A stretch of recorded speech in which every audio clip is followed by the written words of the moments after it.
Good morning. Let's take a look at yesterday. Spain and Italy, all about any need for either of these two. And I suppose with Belgium breathing down their necks and a squabble for first place, better seeding, lower quality of opponent in the next round, Spain continued their winning run. 1.85 favourite Portugal ladies. Both teams did score, but they still found themselves at the bottom of that group. And in the Irish Premier Division, Bohemians win was expected. We were expecting first half goals. That's what the season-long home stats say. So what are you going to do if it's 0-0 at half-time?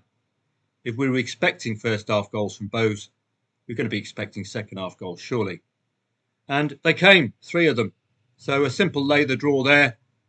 Cork City continue their woes away from home, and that 2.1 for Waterford does look very, very good value based on that win, doesn't it? Wow. Bray and Dundalk. Normally with Bray, we get a 2-1 result, and it's normally in the away side's favour. So we didn't quite get Dundalk scoring the goal. We got Bray scoring their usual goal. Treaty United back in goal scoring form. Did tell you to watch out for that. And just that little malaise recently. They've returned to the kind of form which caught my eye at the start of the season, and that 3.08, very reasonable indeed. UCD and Finn Harps, the odds-on favourite at home won. Finn Harps, I thought would give, or at least on paper, looked as if they would give more, but you've got to respect the market, I suppose. 1.85 home favourite, good result. And Wexford and Athlone couldn't quite conjure up a goal. And in the tennis, what, if anything, was a trading angle yesterday in these semi-finals? I would have said the 2-1 here. 2-1 scoreline and a 2-0 scoreline. So nearly, Taylor Fritz, so nearly. This is one of those sets. It quite simply, it's luck of the draw who wins the correct point at the correct time. And I don't know why they're targeting me for hypersexuality and procrastination. So answers on a postcard, please. So nearly from Taylor Fritz. And Yannick Sinner, well, due respect. He was 2-0 down to Grigor Dimitrov, which is why I thought 2-0 would be very gettable. And indeed, you'd have got very, very short odds. If you add the two together, an already existing 1.4 favourite, 2 sets up in a first to 3 sets, you're going to get very short odds lay. And there's no better man than Novak Djokovic in your corner where fight is concerned, is there?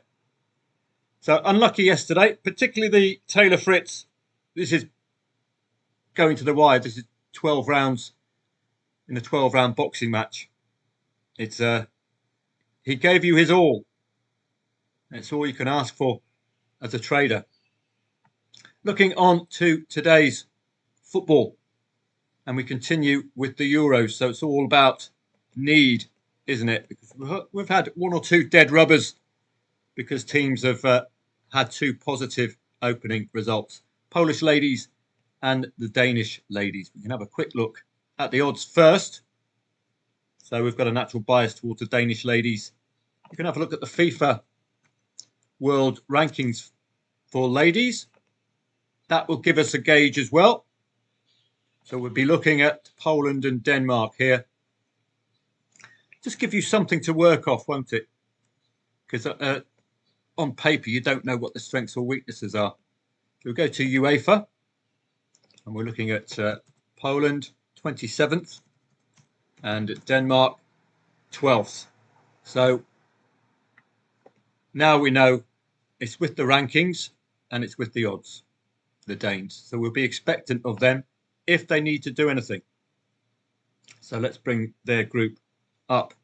The Poles and the Danes, Group C. So it's already Sweden and Germany look to have qualified, don't they? I don't know if there's a lucky third place. If there is a lucky third place, then this will be an important match. The preview might tell you something in that regard, but please try to work out if it is a dead rubber or not, because if it's a dead rubber and you're putting your money into it when these teams don't need to do anything, well, tending to see exciting second halves, no fresh injuries. Let's see, nothing but pride to play for. So dead rubber, okay? So I will leave that in your capable hands. If you want to play dead rubbers or not, don't come crying to me when Poland women win 3-1. Sweden and Germany, we already know this is a dead rubber as well. So there's nothing to play for in the Euros this evening. Nothing to play for means don't trade, okay? Trade via in-play stats if you must.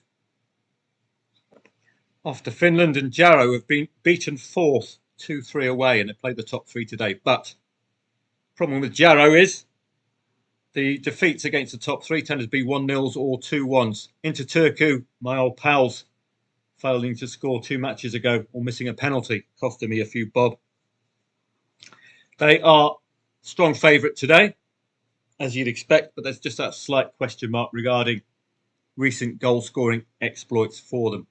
It should be a comfortable enough afternoon, but do remember, Jaro against the top three, very, very tight indeed, 1-0, 1-0, 2-1. So it could slightly frustrate the 1.33 favourite.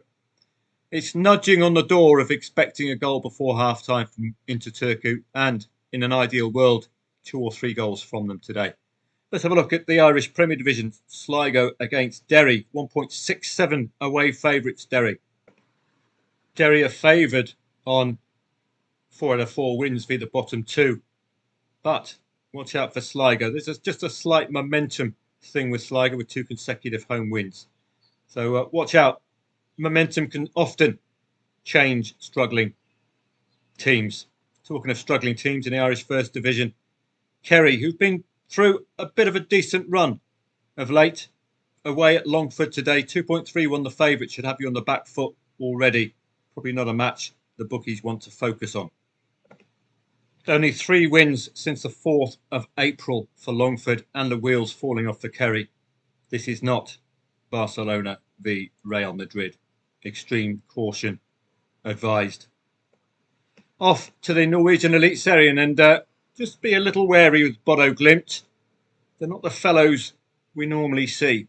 We've already had 3 defeats this season. 1.27. The market's expecting them to fight back today. Let's take a quick look. They may get away with it today with 5 out of 6 defeats away for Sandefjord. Bodo Glimt, on further analysis with their defeats, I think 3 out of 4 of them have come against the top 3, top 4 teams. So it could just be a case of Bodo's title opponents maybe increasing the quality of their squad, and Bodo yet to catch up. So 1.27 is based mostly on Sandefjord's pure away form, because Bodo are going through a bit of a poor run, 2 consecutive home defeats, or 2 home defeats recently. Romanian Super League begins. I can't give you any angles whatsoever. As ever with the beginning of a new season, it's a watching brief throughout. What you can do though is head off to soccerstats.com with these new league starts and just take your cues from last season if it's available. So we can have a look at that Romanian league if it's available.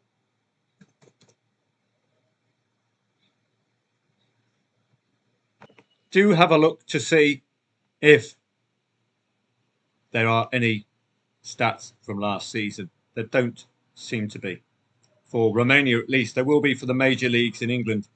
It'll just give you a handle in to the 2 teams, or the 4 teams playing today. Steaua Bucharest were involved in Europe midweek at strong favourite. So just have a look out.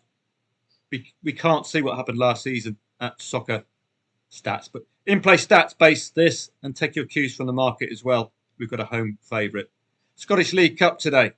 There are 15 matches. It might be liquid. It's a staple diet, 3 p.m, isn't it, for Betfair traders? And they'll have been missing their 3 p.m. fix. We've got some familiar names. Ross County stand out immediately, 1.2 favourites away. And I suppose, as this is pre-season, the big guns will be wanting to get some competitive football under their belt. So the vast majority of the SPL teams look to be away from home. I don't know if that's a deliberate act. St Mirren, Kilmarnock, Motherwell away from home, and all very strong favourites. I do like competitions with very strong favourites because you've got an automatic bias, and all you have to do is to see if that bias is confirmed in the market. Hearts are at home to Dunfermline. That's a strong favourite at 5.15 as well. So I think the 3 o'clocks could give us some hope, as long as it's a liquid market in the Scottish League Cup. And I think it will be, because it's a starved football 3 p.m. coupon at the moment. Off to the Allsvenskan, Gothenburg against Elfsborg. And if you look at the favourite, the odds are 2.5 decimal the favourite. So immediately you're on the back foot with this one. 2.5 the favourite. The market can't pick a winner, and the market can't split the two teams.